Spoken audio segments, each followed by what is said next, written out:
The Selfish Path to Romance. Download Chapter 1 for free at drkenner.com and at amazon.com. This is Meryl. No, that's unacceptable. Listen, tell Warren if we don't ship by Tuesday, we won't be in the stores by Mother's Day, and that's unacceptable. So don't give me any excuses and do it. Do it! Just shut up and get it done! Oh, honey, you broke your phone. It's okay. I carry extras. Can you imagine having that girl as your daughter or as your girlfriend or as your coworker or boss? We all have people in our lives who have anger management problems, or maybe they're depressed, or maybe they're anxious, or maybe they just have no direction in life and they want some guidance and they don't feel like they can do it on their own. Well, they can turn to a cognitive therapist. Cognitive therapy is a phenomenal therapy that allows you to learn how to think, learn how to make sure that your thoughts connect with reality so that you can guide your life better and you're not stuck with a lot of stinking thinking. And with me today to discuss cognitive therapy and stinking thinking is Dr. Jeff Riggenbach. He's a cognitive therapist in the state of Oklahoma, practicing at Laureate Psychiatric Clinic and Hospital, and he has completed training with the Beck Institute of Cognitive Therapy and is certified with the Academy of Cognitive Therapy. Welcome to the show, Jeff. Hi, Ellen. Hi. Let's just say that somebody comes to you and they just are swimming in they're just swimming with all these negative thoughts. You know, I'll never get anywhere. Nobody likes me. What am I going to do? There's nothing much I can do. Tell me a little bit about how their thinking is off base many times and what cognitive distortions are. Sure. And actually, cognitive therapy is probably a little bit different than a lot of the other therapies out there in several ways, but in one way in the sense that there's a very high educational component. So a lot of people that come to cognitive therapy say they feel like rather than being in a group, they're more like going to class. And so before we can actually break down exactly what's going on with each person, we will do a lot of education.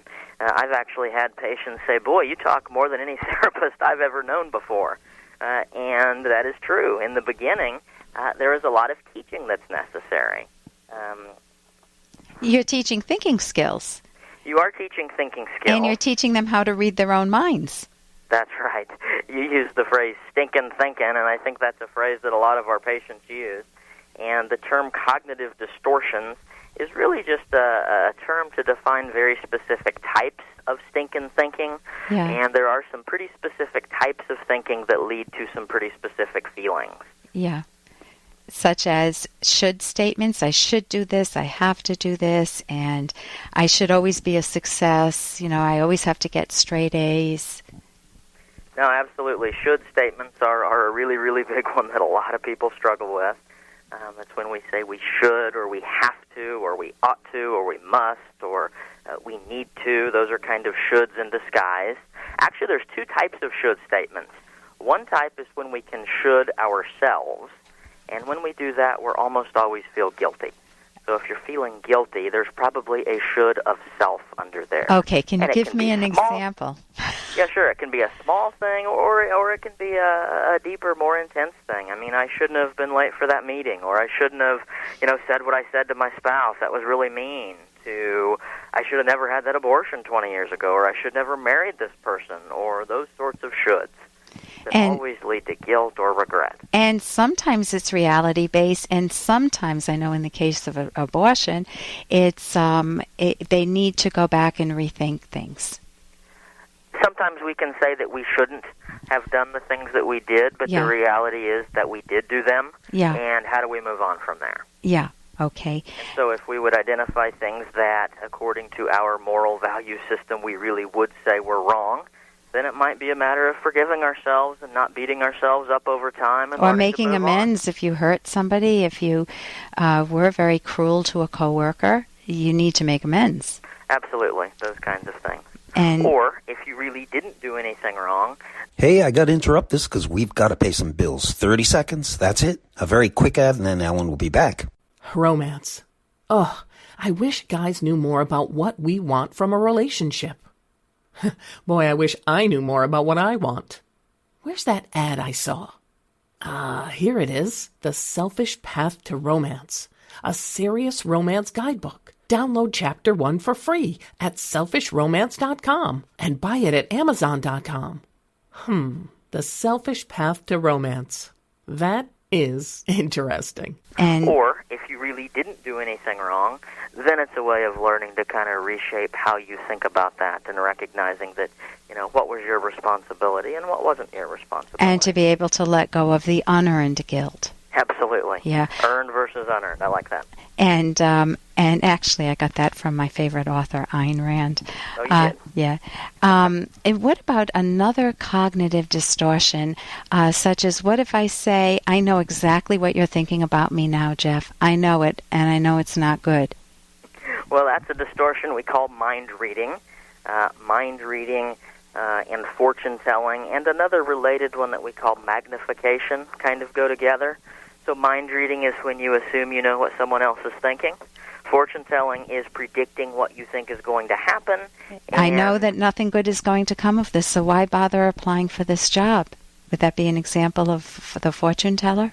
That would be an example of that of the fortune. Or you'll never you have a messy room.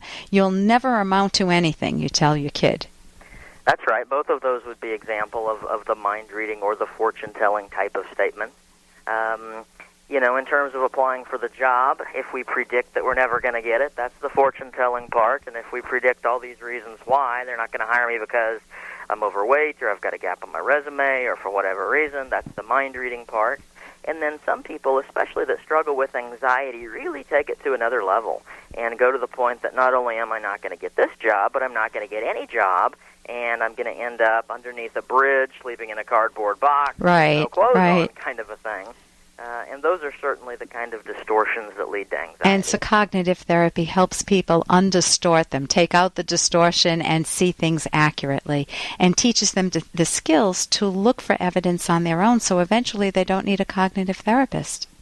Absolutely. That is one of the number one beliefs of cognitive therapy, is that we want to teach patients the skills that they need to be able to face life circumstances on their own. And actually, research is starting to substantiate this, Ellen, that people that do cognitive therapy are much less prone to relapse into their old feelings of guilt or depression or because anxiety. They have the method to get themselves out of it. Because they have the skills that they need that they can use the rest of their life. Right, right. So it's a wonderful gift to yourself to see a cognitive therapist. And if you're looking for one, you can go to the Academy of CT, cognitivetherapy.org, and there's a list of therapists from all over the world there. Now, quickly, what is an intimacy circle?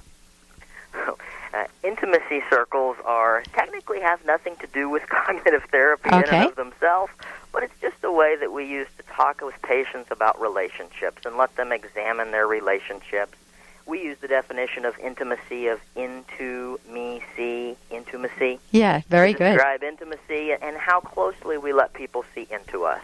And it's just a way to kind of evaluate our relationships and try to recognize harmful patterns that might be stumbling people up. So if there's somebody if there's somebody too close to me that I don't want very close, I can put them in an outer circle. Is that what you're referring to?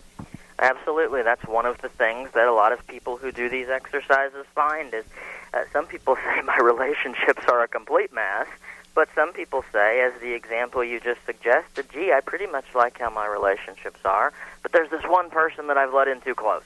And maybe it's a romantic interest, maybe it's a mother-in-law that won't get out of my business. I mean, whoever it is, this one person is getting in, and I'm giving them the power to ruin my life. And so, yeah, helping them come up with steps to take to move that person out so that they don't have the power over their lives that they had before. That's interesting, to an outer ring. I always use an example like that a little differently, but I did have the concentric circles. So when you ever talked about that, I took one of your seminars. It was wonderful to hear. And when you talked about how people use them, this person's got to go in an outer ring, or this one can come in closer. It's a wonderful mental tool, a new tool for people to have in their toolbox basket. Listen, thank you so much for being with me today.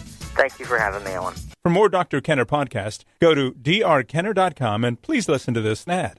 Here's an excerpt from The Selfish Path to Romance, the Serious Romance Guidebook by clinical psychologist Dr. Ellen Kenner and Dr. Edwin Locke. Partners need to communicate constantly, but no one wants a partner who chatters incessantly about nothing in particular. This drives one crazy, and it leads to tuning out. And if the jabbering consists of criticism, the tuning out occurs even faster. Tell your partner about things that happen to you during the day, being aware of what events might be most interesting. Talk about things you've read or heard, memories of your childhood, ideas for future vacations, recent experiences, news items, personal longings, ideas about morality, interesting relatives, your children, new movies or books. The possibilities are endless. Be creative. You can download Chapter 1 for free by going to drkenner.com, and you can buy the book at amazon.com.